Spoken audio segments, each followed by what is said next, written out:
नमः। संस्कृताय सभी विद्यार्थियों का हमारे इस अलंकार कक्षा के अंदर स्वागत है।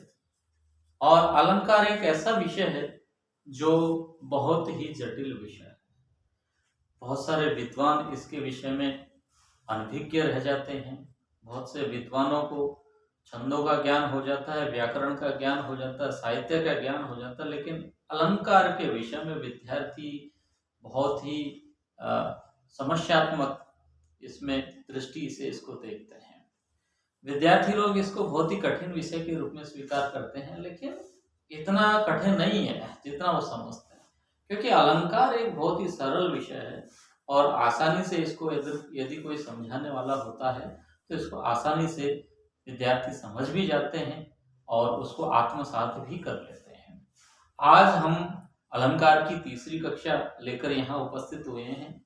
तो अलंकार जो है मूल रूप से 3 प्रकार के होते हैं: शब्दालंकार, अर्थालंकार और उभय अलंकार। हम शब्दालंकार के प्रकरण में ही चल रहे हैं। अभी पहला हमने पढ़ाया था आपको जो है अनुप्रास अलंकार, दूसरा यमक अलंकार। आज तृतीय अलंकार हमारा आपके सामने आया है श्लेष अलंकार। श्लेष अलंकार भी जो है शब्द अलंकार का ही एक भेद है। इसके अंदर श्लेष, जो श्लेष शब्द है उसका अर्थ आप समझ जाइए, आसानी से आपको यह अलंकार समझ में आ जाएगा।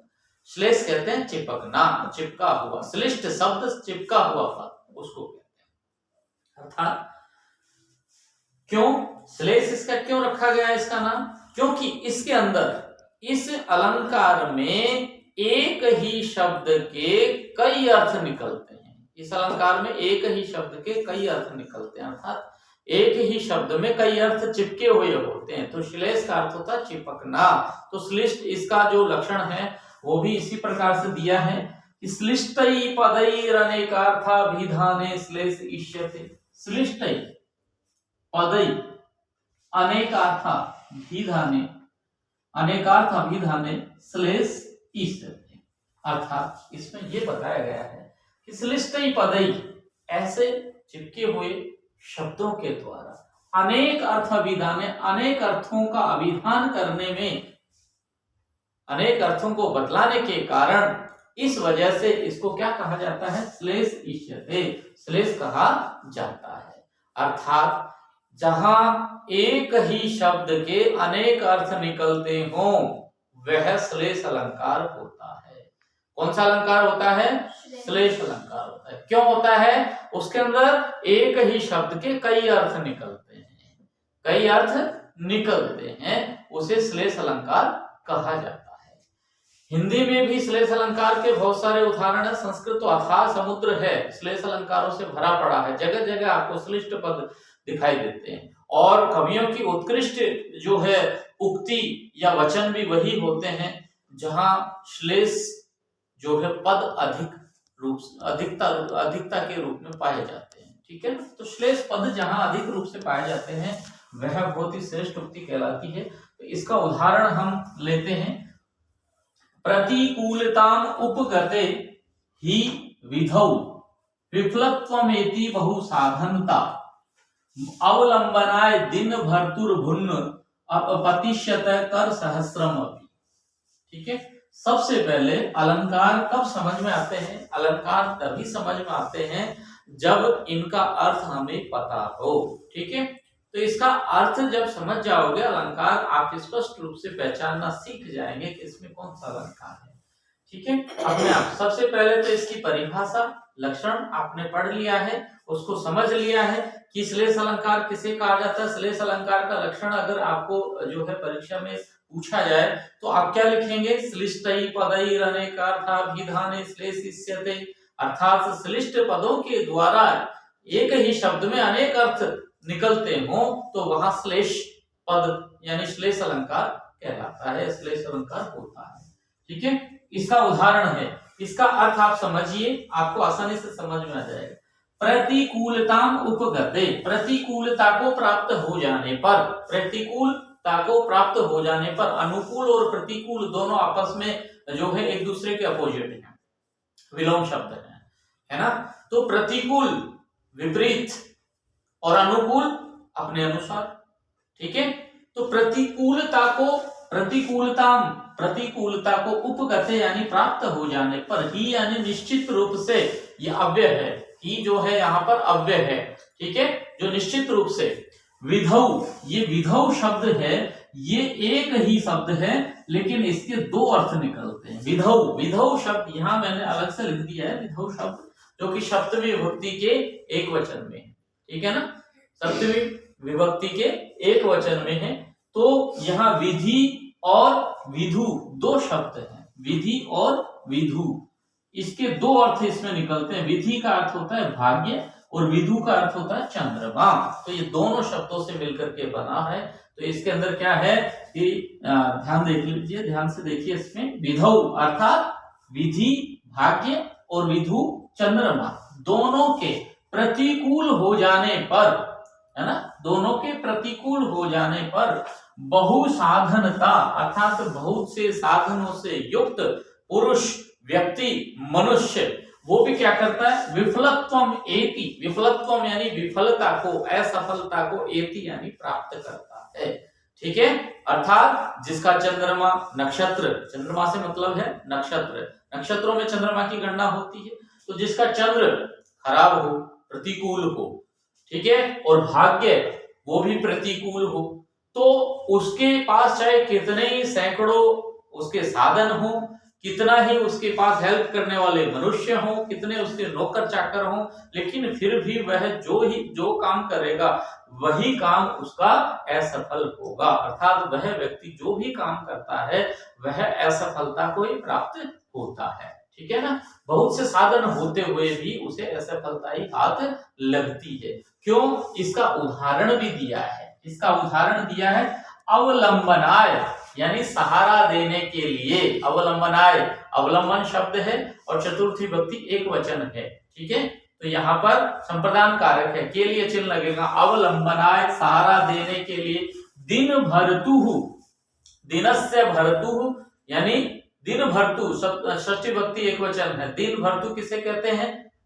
जो सूर्य है उसका, तो सूर्य की। ठीक है ना। अभूत, अभूत यानी हुआ, न यानी नहीं। पतिस्यतः, पतिस्यतः यानी गिरते हुए, ठीक है ना, डूबते हुए।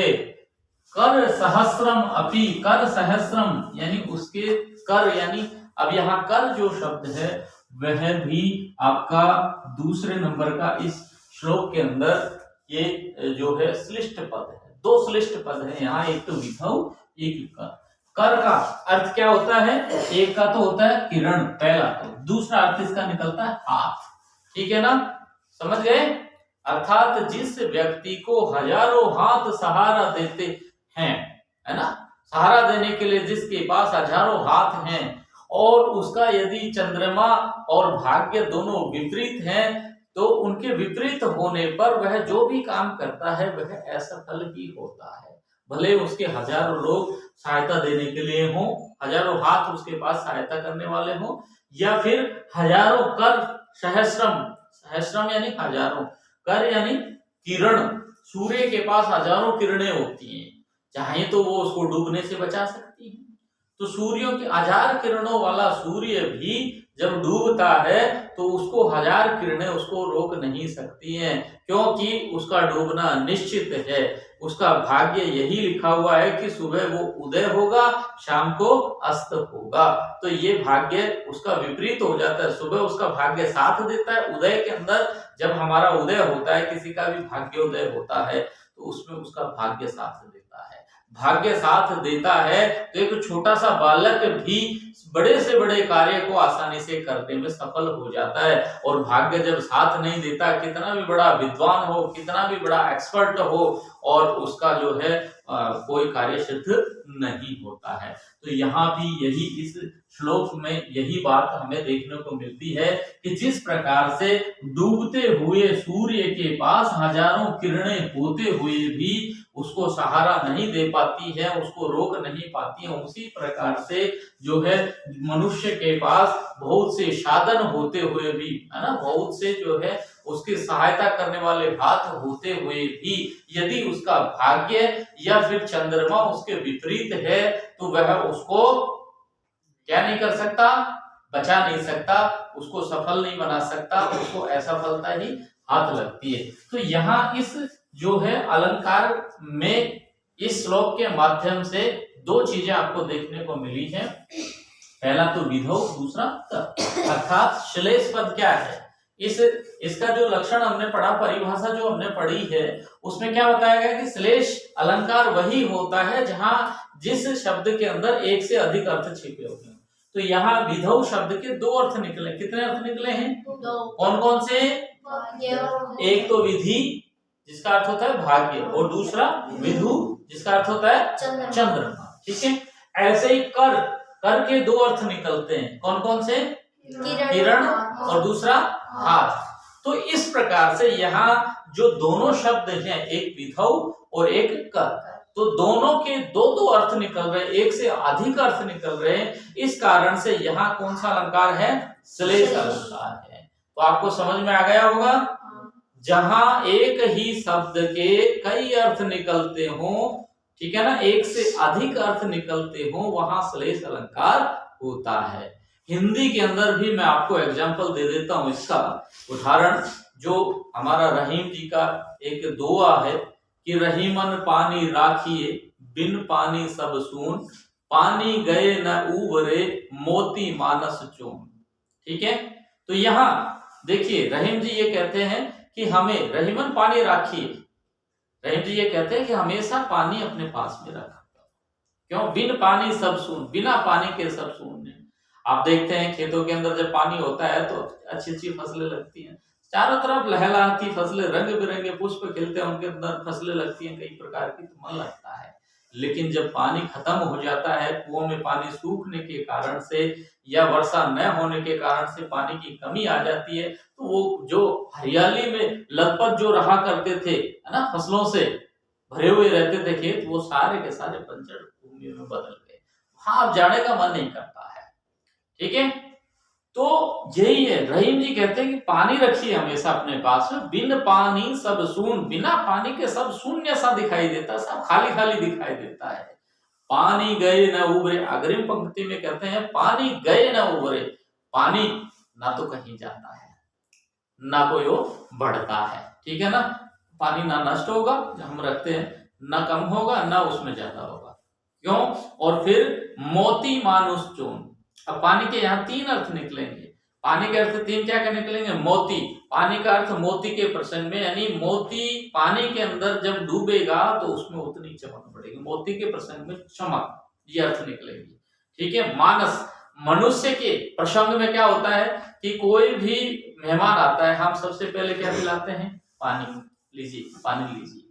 तो पानी से क्या होता है? इज्जत मिलती है, इज्जत बढ़ती है ना, कि देखो उसके गए थे फला आदमी को, उसने देखो चाय पानी अच्छी खातिरदारी करी। तो पानी जब हम पिलाएंगे किसी को तो हमारा वो जो रेस्पेक्ट करेगा उससे हमारे इज्जत मिलेगी। ठीक है, तो रेस्पेक्ट हम देंगे उसको पानी से, तो पानी के कारण हमें इज्जत मिलेगी। तो मानस, मनुष्य के प्रसंग में उसको इज्जत प्राप्त होती है, इसका अर्थ इज्जत निकलता है। और चून, जो हमारा आटा होता है, आटा हम लगाते हैं तो उसके अंदर क्या जरूरत होती है?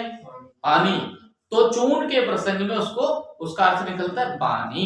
तो यहाँ पर पानी के तीन अर्थ निकले हैं रहीम के अनुसार।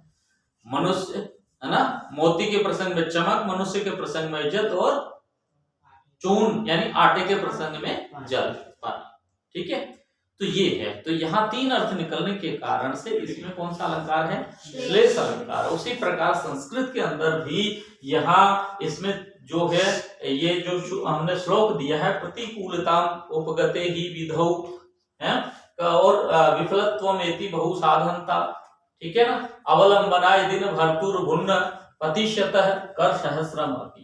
तो ये जो है श्लोक है उसके अंदर ये दो शब्द हैं, एक तो विधौ और एक कर, इनके दो दो अर्थ निकलने के कारण से यहाँ जो है श्लेष अलंकार है। और श्लेष अलंकार बहुत ही सरल अलंकार है अन्य अलंकारों की अपेक्षा। जैसे अनुप्रास को हम पहचान सकते हैं कि जहाँ एक ही वर्ण की बार बार आवृत्ति होती है, यमक को हम पहचान सकते हैं कि जहाँ एक ही शब्द की है ना वर्ण समुदाय, एक ही वर्ण समुदाय था शब्द की आवृत्ति उसी क्रम में होती है, तो वहां यमक अलंकार होता है। वैसे ही श्लेष अलंकार भी हम आसानी से है ना अंधा भी इसको पहचान सकता है सुन करके कि एक ही शब्द के जहां कई अर्थ निकलते हैं वहां पर श्लेष अलंकार होता है। इस प्रकार से हम जो है श्लेष अलंकार को आज जो है हमने पढ़ा है और समझा भी है, और मुझे ये उम्मीद है कि आप सबको ये आसानी से समझ में आ गया होगा, पूरी तरह से समझ में आ गया कि नहीं आया? आ गया ना? तो ठीक है।